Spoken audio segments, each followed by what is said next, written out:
আসসালামু আলাইকুম। সংবাদে আপনাদের সবাইকে স্বাগত জানাচ্ছি। আমি ফিরোজ তোহা। শুরুতেই আরবে কেবলস সংবাদ শিরোনাম। বাংলাদেশের সর্বশেষ গুরুত্বপূর্ণ আপডেট সংবাদে আপনাকে স্বাগত। শুরুতেই সংবাদ শিরোনাম, পরে বিস্তারিত। প্রথমেই জানাবো আমাদের হাতে থাকা সর্বশেষ গুরুত্বপূর্ণ সবথেকে তাজা আপডেট সংবাদ। পলকের মেরুদণ্ডের হাড় ভাঙেনি, ধরা পড়েছে ডিসজনিত সমস্যা।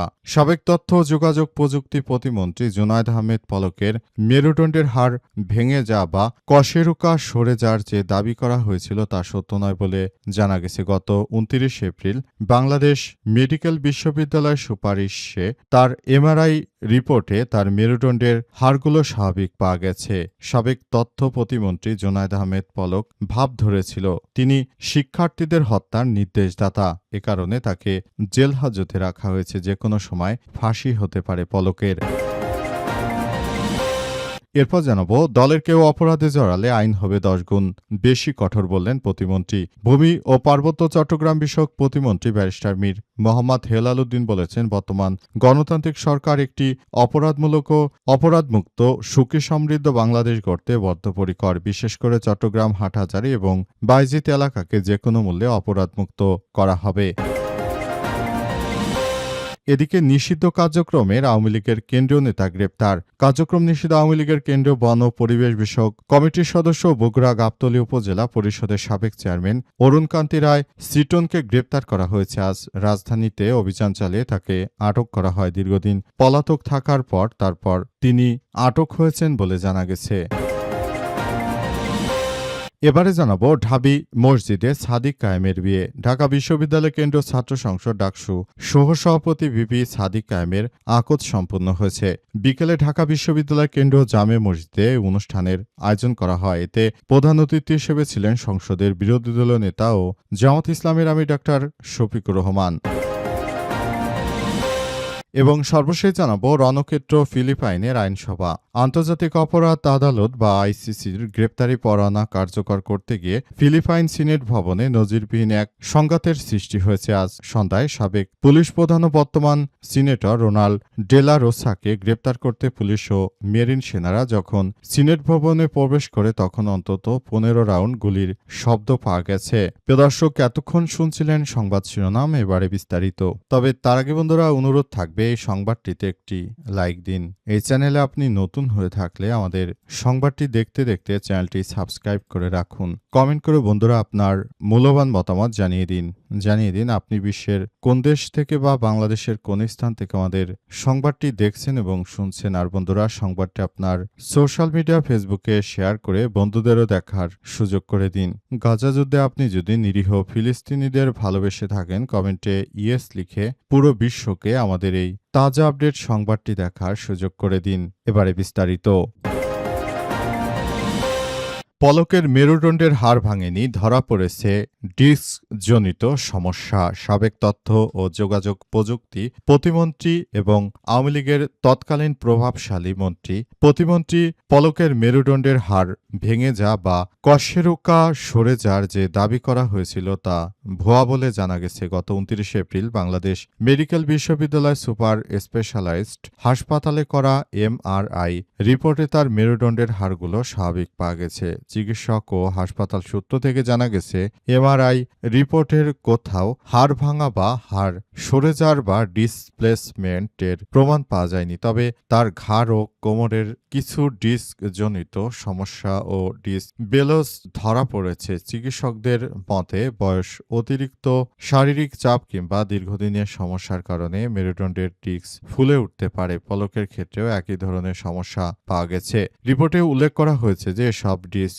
সংলগ্ন স্নায়ুর উপর কিছুটা চাপ তৈরি করলেও বড় ধরনের কোনো ক্ষতি বা নার্ভ কম্প্রেশন হয়নি। এমনকি তার স্পাইনাল কর্ড বা মেরুজ্জ সম্পূর্ণ স্বাভাবিক অবস্থায় রয়েছে বলে নিশ্চিত করা হয়েছে। বর্তমানে পলককে আটকের পর বারবার জেল হাজতে এবং বারবার বাইরে নিয়ে আনা হচ্ছে এমন তথ্য জানা গেছে এবং পলক এই মুহূর্তে সবথেকে বড় বিপাকের মধ্যে পড়েছে। অতীতে পলকের এত বড় বিপাকে পড়তে হয়নি, কারণ সবাই পালিয়ে গেল, পলক কিন্তু পালিয়ে যায়নি, কারণ তিনি নিজে সেখানে উপস্থিত থেকে শেখ হাসিনার বিভিন্ন কার্যক্রম এবং হত্যাকাণ্ডের সংগঠিত হওয়ার হওয়ার ঘটনাগুলোতে তিনি সরাসরি আসলে যুক্ত ছিলেন। এজন্য আসলে তার বিরুদ্ধে এই সমস্যাগুলোর সৃষ্টি হয়েছে বলে এমন তথ্য জানা যাচ্ছে। দলের কেউ অপরাধে জড়ালে আইন হবে 10 গুণ বেশি কঠোর বললেন প্রতিমন্ত্রী। ভূমি ও পার্বত্য চট্টগ্রাম বিষয়ক প্রতিমন্ত্রী ব্যারিস্টার মীর মোহাম্মদ হেলাল উদ্দিন বলেছেন, বর্তমান গণতান্ত্রিক সরকার কখনোই কোনো সন্ত্রাসীবাদীদেরকে তারা সহযোগিতা করবে না। সব সন্ত্রাসবাদীদের একদম ধ্বংসস্তূপে পরিণত করা হবে বলে জানান তিনি। তিনি এও জানিয়েছেন যে বাংলাদেশের সবাইকে বলবো, আপনারা যারা বিএনপি করেন বা না করেন তাদের উদ্দেশ্য করে আমি বলতে চাই যে আপনারা আপনাদের জায়গা থেকে যদি এই কার্যক্রমগুলো চালিয়ে যান, সেটি আপনাদের জন্য খুবই বড় ধরনের একটি সমস্যা অপেক্ষা করছে বলে জানান তিনি। তিনি এও জানিয়েছেন যে আমি বলবো, আপনারা যার যার জায়গা থেকে এই দায়িত্বগুলো আপনারা পালন করুন। যদি বিষয়গুলোকে আপনারা ভালোভাবে না নিতে পারেন, এর জন্য ভবিষ্যতে আপনাদেরকে আরও বেশি পস্তাতে হবে। তিনি বলেন, বিএনপি করেন বিধায় আপনারা অনেকে আছেন যে বিএনপির এই বিষয়গুলোকে শুধু নিজেদের মতো করে দেখভাল করার চেষ্টা করছেন এবং আপনারা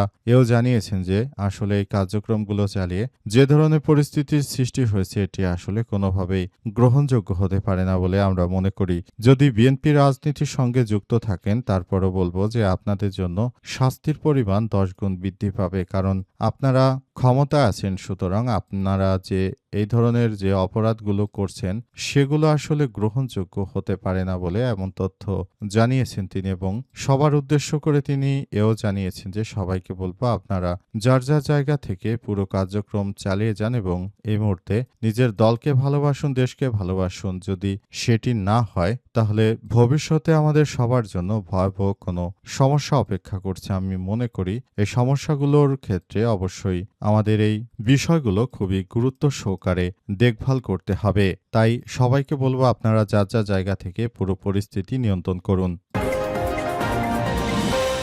কার্যক্রম নিষিদ্ধ আওয়ামী লীগের কেন্দ্রীয় নেতা গ্রেপ্তার।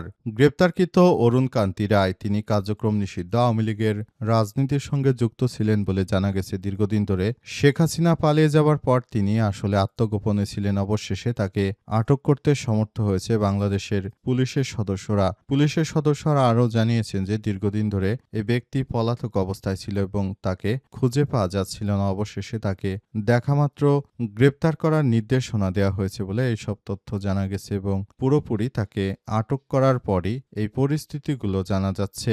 বর্তমান সময়ে তিনি আটক রয়েছেন এবং পুলিশের হাতে আটক রয়েছেন বলে এসব তথ্য জানিয়েছে তার পরিবারের সদস্যরা। কার্যক্রম নিষিদ্ধ আওয়ামী লীগের শেখ হাসিনা যখনই বাংলাদেশ ছেড়ে পালিয়ে গেছে তখন থেকে তার দলের নেতাকর্মীরা ধীরে ধীরে সবাইকে আটক করা হচ্ছে এবং বর্তমানে আওয়ামী লীগের যারা সব থেকে শেখ হাসিনার ঘনিষ্ঠ লোকজন ছিল তারা বাদে প্রায় সবাই ধরা পড়ে গেছে। এদের মধ্যে শেখ হাসিনার শিল্প বাণিজ্য উপদেষ্টা সালমান এফ রহমান, তাকে আটক করা হয় এবং তিনি বর্তমান জেল হাজতে রয়েছেন বলে জানা গেছে। বর্তমান সময়ে সালমান এফ রহমান খুবই ভয়াবহ পরিস্থিতির মধ্যে তার দাড়ি কেটে তারপর তিনি পালাতে চেয়েছিলেন, কিন্তু আসলে শেষ পর্যন্ত তার শেষ রক্ষা হয়নি। তিনি আর পালাতে পারেনি, তাকে হাতে নাতে আটক করা হয়েছে বলে তখন আমরা দেখতে পেয়েছিলাম এবং বর্তমান সময়ে সালমান এফ রহমান আটক রয়েছেন এবং পাশাপাশি পাশাপাশি আইনমন্ত্রী সহ অনেক গুরুত্বপূর্ণ ব্যক্তিরাও আটক ছিলেন। বর্তমানে তারা সবাই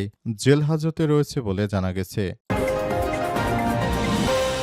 ঢাবি মসজিদে সাদিক কায়েমের বিয়ে। ঢাকা বিশ্ববিদ্যালয় কেন্দ্রীয় ছাত্র সংসদ ডাকসু হল সভাপতি ভিপি সাদিক কায়েমের আকদ সম্পন্ন হয়েছে আজ বিকেলে ঢাকা বিশ্ববিদ্যালয় কেন্দ্রীয় জামে মসজিদে এই অনুষ্ঠান আয়োজন করা হয়। এতে প্রধান অতিথি হিসেবে ছিলেন সংসদের বিরোধী দলীয় নেতা ও জামাত ইসলামের আমির ডা শফিকুর রহমান। এছাড়াও জামাত ইসলামের সেক্রেটারি জেনারেল মিয়া গোলাম পরোয়ার সহ বিশ্ববিদ্যালয়ের শিক্ষক, শিক্ষার্থী, ডাকসুর নেতাকর্মী এবং বিভিন্ন রাজনৈতিক দলের কেন্দ্রীয় ও স্থানীয় নেতারা অনুষ্ঠানে অংশগ্রহণ করেন। আকদ শেষে শফিকুর রহমানের নেতৃত্বে নেতাকর্মীরা শহীদ শরীফ ওসমান হাদির কবর জিয়ারত করেছেন।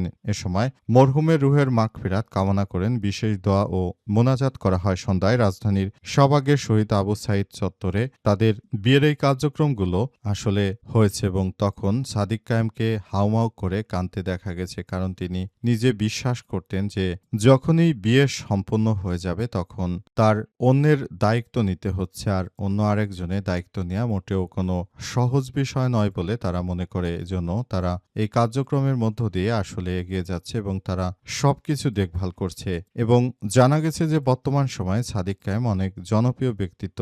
অনলাইনে তিনি অ্যাক্টিভ এবং ঢাকা বিশ্ববিদ্যালয়ে বিপুল ভোটে জয়লাভ করার পর সাদিক কায়েম তিনি বাংলাদেশের একজন মেধাবী তরুণ হিসেবে নিজের নাম লিখিয়েছেন। বর্তমানে তিনি বিয়ের পিঁড়িতে বসলেন এবং কন্যা সম্পর্কে তিনি আগেই তার ফেসবুক আইডিতে পরিচয় নিশ্চিত করেছিলেন। বর্তমানে তারা সুখে থাকুক এই প্রত্যাশা আমাদের সবার।